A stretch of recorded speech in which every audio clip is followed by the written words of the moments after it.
ठीक है। अच्छा, एक मेरा ऐसा यूनिक सवाल है जो तीनों से होगा, लेकिन उससे पहले मैं बारखान साहब के पास जाना चाहूँगा। बारखान साहब, जो हम अब ज़रा फ्रीलांसर्स पे बात कर रहे हैं, पूरी दुनिया ने इस विंडो से बहुत फ़ायदा उठाया।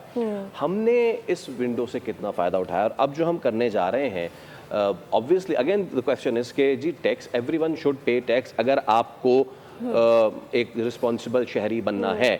लेकिन पिछले सालों में जो टैक्स लगाए गए वो नॉर्वे और स्कैंडिनेवियन कंट्रीज़ वाले टैक्स लगा के और हमसे थर्ड वर्ल्ड कंट्री वाली सहूलियात हमें दे रहे हैं।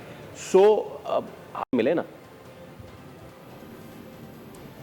इसमें टैक्स का जो एक कॉन्सेप्ट है वो बड़ा इम्पोर्टेंट है। आपने जिक्र किया कि हर शहरी को टैक्स देना चाहिए, लेकिन आप देखें कि इंडिया, फिलीपींस, बांग्लादेश, वियतनाम इस मामले में बड़ा स्मार्ट हैं। उन्होंने अपनी इंडस्ट्री पे टैक्स नहीं लगाया और फ्रीलांसर पे भी टैक्स नहीं लगाया। तो वो फिर सवाल ये पैदा होता है कि अगर वो टैक्स नहीं लगा रहे तो वो पैसे कहाँ से कमा रहे हैं। वो पैसे इस तरह कमा रहे हैं कि वो जो एक्स्ट्रा डॉलर मुल्क में आ रहे हैं, वो जो 10 billion dollar, 15 billion dollar, 30 billion dollar, 100 billion dollar की एक्स्ट्रा एक्सपोर्ट कर रहे हैं, वो एक्सपोर्ट उनके स्टेट बैंक्स में जारी है और उसके अगेंस्ट वो PKR इशू कर लेते हैं और अपनी इंटरनेशनल पेमेंट्स और लोन्स वगैरह वो देते रहते हैं। तो आपको सरवाइव करने के लिए टैक्स लगाने की इन सेक्टर्स पे ज़रूरत नहीं है। इन मुल्कों ने ये करके दिखाया है। अब अगर सहूलतों पे आ जाएं तो सहूलतों में अगर आप लोगों को बेटर मेडिकल केयर देते हैं, जिस तरह आपका सेहत कार्ड है, 10 लाख रुपए आपकी एक्सेस है, आप 10 लाख रुपए एक आम बंदे को, पाकिस्तानी को देते हैं, तो जो बंदा एक रेमिटेंस पाकिस्तान में ला रहा है, जो उस पर टैक्स दे रहा है, जो फ्रीलांसर पाकिस्तान में पैसे लेके आ रहा है, उसको अगर आप उसकी वो लिमिट बढ़ा देते हैं, 10 लाख रुपए से 25 लाख कर देते हैं, उसको अच्छे अस्पतालों में एक्सेस दे देते हैं, तो वो कहेगा कि चलो मुझे एक और मेरी फैमिली को एक प्रोटेक्टिव कवर मिल गया। बिल्कुल। अगर आप उसको पेंशन जो आप EOBI से दे रहे हैं, वो EOBI की पेंशन 10,000 रुपये, 5,000 रुपये, जिसका आपको पता भी नहीं है कि अगले 5 साल आपके पास वो पैसे देने के लिए नहीं होंगे, तो आप उसको कोई उस तरह की फैसिलिटी दे देते हैं, तो वो भी उसके लिए बेनिफिशियल है।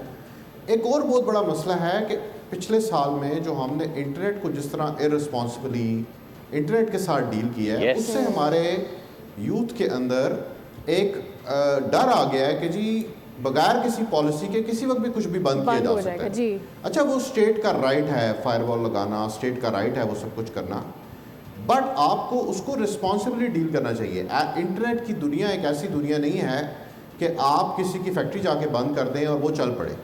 तो हमारे मुल्क में जो मॉडल है वो ये है कि आप पहले दुकान बंद करते हैं, पहले सिस्टम बंद करते हैं, जिस इदारे ने रिकवरी करनी होती है वो पहले अकाउंट फ्रीज करता है, ऑफिस को लॉक करता है और फिर कहता है आप पैसे निकालो।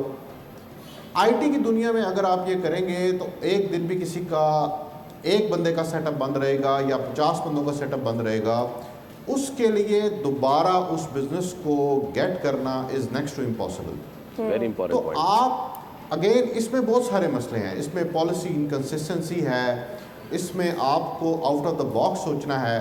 ये जो चीज़ें हैं ये आसान चीज़ें हैं। सही है। बेनिफिट तो देना नहीं देना, टैक्स लगा दो।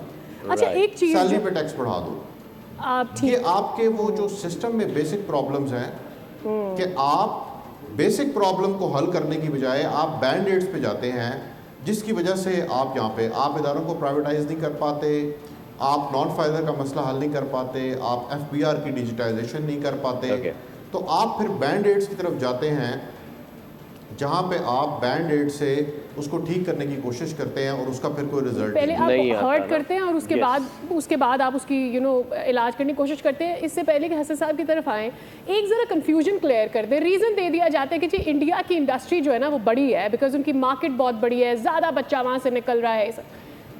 आप हांगकांग को देख लें, सिंगापुर की IT एक्सपोर्ट्स को देख लें, अब इन कितनी छोटी आबादी के अंदर रहकर, इवन बांग्लादेश को ही देख लें। ये ज़रा क्लैरिफिकेशन लगा दें ताकि ये जो डे ड्रीमिंग करवाई जाती है ना उससे बाहर आ जाए हम मुख्तसरन। जी सॉरी, आपकी आवाज़ बिल्कुल ठीक। मैं ये कह रही हूँ कि हमें डे ड्रीमिंग, जी हमें डे ड्रीमिंग करवाई जाती है कि जी हमारी जो इंडिया की बहुत बड़ी पॉपुलेशन है, इस वजह से वहाँ पर ज़्यादा काम हो रहा है। पाकिस्तान उतनी बड़ी नहीं है, लेकिन आप हांगकांग, सिंगापुर को देखें ना, वहाँ कितनी बड़ी आबादी है, वो इतना अच्छा कैसे कर रहे हैं IT में फिर? बेसिकली तो देखिए उन्होंने अपने बिजनेसेस को ओपन किया है, आसानी की है और अपने मुल्क में इन्वेस्टर को अलाउ किया है, जिससे वो इन्वेस्टर भी आ रहा है और उनकी इंडस्ट्री आसान है। अच्छा, अगर इंडिया की आईटी इंडस्ट्री को आप बड़ा कहें तो उनके 3 to 4 मिलियन लोग हैं जो ये काम कर रहे हैं इस इंडस्ट्री के अंदर। हमारे भी तकरीबन 5 लाख के लोग, $500,000 लोग तो हमारे भी काम कर रहे हैं, बट Yes. उनका जो हम $3 बिलियन में हैं वो $200 बिलियन प्लस हैं। तो अगर वर्क फोर्स में सिर्फ इतना ही फ़र्क है तो फिर ये डिफरेंस क्यों है? सही। तो इसमें आई थिंक बहुत बड़ा जो आपका मसला है, इवन अगर आप हांगकांग में हम गए तो हांगकांग में मुझे उनके एसोसिएशन के चेयरमैन ने कहा कि आप हांगकांग में आएँ, आपको हांगकांग गवर्नमेंट $50,000 का एक्सेस देगी कि आप जितनी एक्सपोर्ट्स करेंगे उसके हिसाब से आप उस फंड को टैप कर सकते हैं। मैंने कहा वो क्या है? वो कहता है आप दुनिया में जो भी ग्लोबल इवेंट अटेंड करेंगे अपनी कंपनी की मार्केटिंग के लिए, अपनी पर्सनल जी, कंपनी की जी। मार्केटिंग के लिए हांगकांग गवर्नमेंट उसको सब्सिडाइज करेगी। वाओ। अच्छा, इसी तरह आप इन मुल्कों में जाएंगे तो आपको फंड एक्सेस मिलेगा। चाइना जी। में एज अ कंपनी आप किसी यूनिवर्सिटी के साथ कोलैबोरेशन करते हैं, आप कहते हैं कि जी मैं एक R&D प्रोजेक्ट बनाना चाहता हूँ, तो चाइनीज़ गवर्नमेंट उसको फंड करेगी। सो सही। प्रोडक्ट मैं बना रहा हूँ, चाइनीज़ गवर्नमेंट उसको यूनिवर्सिटी को पैसे देगी कि जी आप इनका प्रोडक्ट बनाएं। अच्छा, वो जब प्रोडक्ट बन जाएगा तो मेरे पास ये प्रोविज़न होगी कि मैं उस पैसे को दे के गवर्नमेंट ऑफ चाइना को उस प्रोडक्ट की इंटेलेक्चुअल प्रॉपर्टी मैं बाय कर सकता हूँ। यानी बिल्कुल कि ठीक जितने है। पैसे गवर्नमेंट ऑफ चाइना ने यानी कि खर्च बरकान किए साहब आप ये हैं, कह उनको रहे दे हैं, के मैं वो बिल्कुल। प्रोडक्ट चाइना से बाय कर सकता हूँ। आप ये कह रहे हैं कि भाई इसमें गवर्नमेंट जो है उसकी इंटरवेंशन बड़ी जरूरी है। ओके, सब्सक्राइब करें और बेल दबाएं ताकि कोई खबर रह न जाए।